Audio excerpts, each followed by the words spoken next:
Hey, this video was made just for you. Don't forget to like, share and subscribe. Our next topic now is electric circuit. A continuous path of an electric current through conducting wires connected to the two ends of a cell and other resistances is called an electric circuit. So here is an example of an electric circuit. So in this they have shown us an electric cell, and this cell provides the electric current which moves in a certain path along these conducting wires. These lines that are shown here are the wires, and there are different things that can be attached to the wires. For example, a resistance can be attached, and all of this together forms the electric circuit. A circuit is depicted by a figure. This figure shows how different components are to be connected in the circuit by using special symbols for each of the components. Such a figure is called an electric circuit diagram. So, there are certain symbols that are used for depicting different components of the electric circuit. For example, an electric cell can be shown by using these two vertical lines.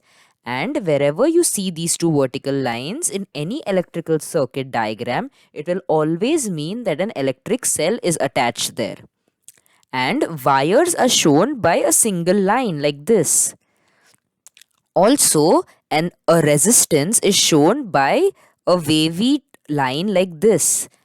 And wherever you see this, it will always mean that the resistance is present there.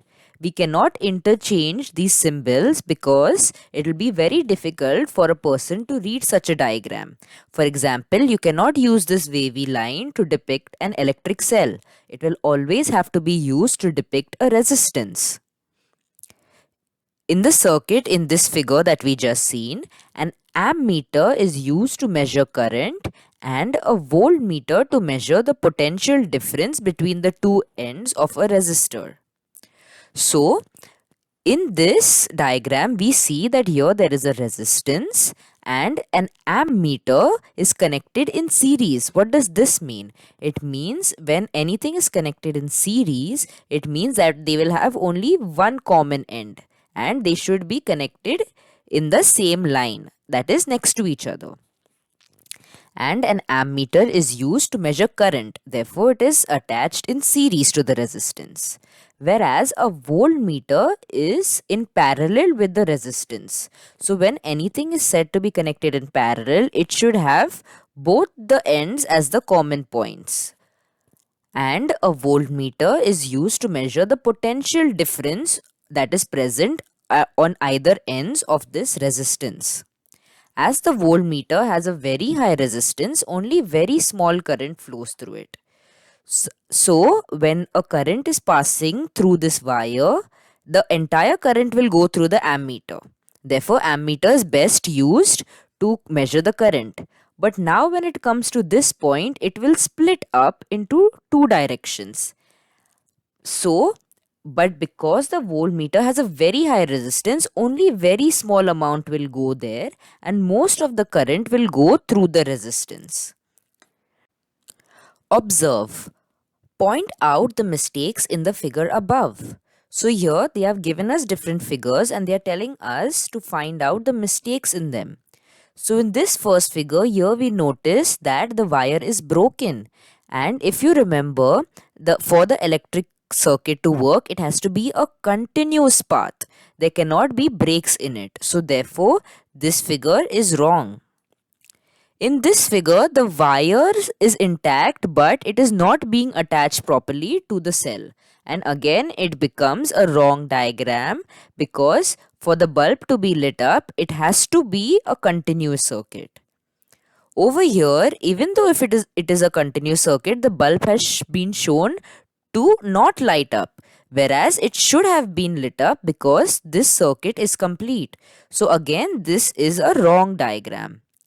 And here they have attached a piece of rubber, and this piece of rubber will act to make the circuit non-continuous because now any electric current that is coming through this direction will not be able to pass through this and therefore will not be able to light up this bulb. But they have shown us the bulb as lit up. Therefore, this diagram is also wrong. Why are the bulbs in the figures B, C and D below not lighting up? So here in figure B, the wire is broken. Therefore, the bulb will not light up. In figure C, again, these two wires are not connected to each other. Therefore, again the bulb will not light up. In figure D, even though the wires are all connected to each other, but they are only connected to one end of the cell. Whereas in order to light up a bulb, you have to connect the circuit on both the different sides of the cell. Now let us learn the symbols for components of an electric circuit and their uses. So the electric cell, we all know what the electric cell looks like, and this is what it looks like, and its symbol would be depicted by two vertical lines where one line is slightly bigger than the other line, and that the bigger line is the positive end whereas the smaller line is the negative end. And the use is to apply a potential difference between the two ends of a conductor. The second component is a battery. So when we talk in daily life, we usually call this a battery, but this is a cell. And when we connect more than one cell together, then it becomes a battery. And therefore, because there are more than one cells, we have to draw it as more than one cells. Therefore, we draw multiple vertical lines depicting the number of cells, and they have to be connected in such a way that the negative and positive end of two cells are next to each other. Therefore, the negative and positive ends are next to each other over here. And since all the positive ends are on the left side, the positive symbol is also on the left side, and the negative symbol will be on the right side. And the use of a battery is to apply a larger potential difference between the two ends of a conductor. So when we have to apply a very large potential difference, we have to also use many cells. Therefore, that becomes a battery. Next one is an open tap key or a plug key. So whenever the key is open, it is shown as this two brackets with empty space in between that is connected to the wire or the circuit. And this, when it is open, when the key is open, then there won't be any current flowing through it and the bulb will not light up. So the function of it is to stop the flow of current flowing in a circuit by disconnecting the two ends of a wire. So when the key is open, now there is an empty space in between and therefore the wire is not connected. So any current that is flowing through this direction cannot pass through this and will not be flowing through the other direction. Now when the tap key is closed, then we put a dot in between the brackets to show that now the circuit is closed and the current will flow through it. So the use of the closed key is to start the flow of current in a circuit by connecting the two ends of the wire. So as soon as the key is closed, both the ends of the wire will be connected and the current will be able to flow through it. The connecting or the conducting wires is shown by a single line and it connects various components in the circuit. Now crossing wires. So when there are two wires that are crossing each other, there is going to be, we have to show it like this because they are not connected to each other. They are just crossing each other. Therefore, we have to show this symbol showing that one wire is going on top of the other wire. And it shows wires which cross each other but they are not connected to each other because the wires have a certain coating of rubber that does not allow the current from one wire to touch the other wire. Therefore, when they are just crossing over, we show it by this symbol. The next is a light bulb. So this is what the light bulb looks like. So when it is not lit up, it is shown by this symbol. But when the circuit is complete and the bulb lights up, it is shown by this symbol. And we use the light bulb to test the flow of electricity. When the bulb is lighted, then the current is flowing, and an unlighted bulb tells us that the current is not flowing, because in the wire we cannot see the electric current passing through it. But if we connect the bulb and it lights up, that's how we know that we have connected the circuit properly and therefore the current is flowing through it. The next is the resistance. We seen in the earlier diagram also, the resistance is shown by this wavy line.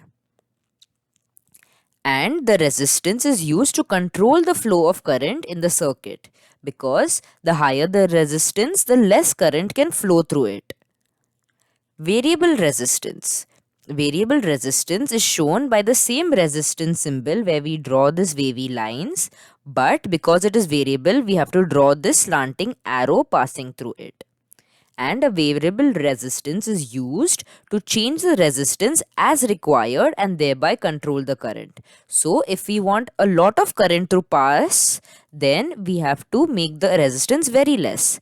And if we want very less current to pass, then we have to make the resistance very high. And this variable resistance we can use, and we can control the resistance however we want. But if we use a simple resistance, then the resistance value will be fixed. The next is an ammeter. We had studied the ammeter just a few slides earlier, where we had seen that the ammeter is shown by this symbol where we draw a circle and we write an A inside it to tell us that that's an ammeter. And we use ammeters to measure the current flowing in the circuit. The next one, similar to an ammeter, is a voltmeter, where it has a similar symbol, but instead of an A, now we will write a V in it. And a voltmeter is used to measure potential difference between the 2 points in the circuit. So an ammeter is used to measure current, and a voltmeter is used to measure the potential difference between the 2 points in the circuit. Try this. Material: copper and aluminium, wire, glass rod and rubber. Method: make connections as shown in the figure. So this is what connection we have to make. First, connect a copper wire between points A and B and measure the current in the circuit. So here they have connected the copper wire that is drawn by this line, and to that they have connected a battery, because you see here there are two cells, so that will make a battery, and there is a key, and also there is an ammeter, so that we can measure the current that is passing through this wire. Then in the place of the copper wire, connect aluminium wire, glass rod, rubber, etc. one at a time and measure the current each time. So we have to keep everything same, but we have to keep on changing the material of the wire. First we use copper, then we can change it and use aluminium, and then change and use glass rod, and then change and use rubber. And every time we have to measure the amount of current that is flowing in the ammeter. You will notice that every time we change the wire, the material of the wire, the current flowing in the ammeter is different. Why is this? Because resistivity keeps on changing, because each material would have different structure of atoms present in them, and because of that there is different amount of electrons that are flowing through it. Therefore, the current flowing in the wire would be different. Conductors and insulators. We have learnt about the resistance to an electric current. Therefore, we can divide substances into conductors and insulators.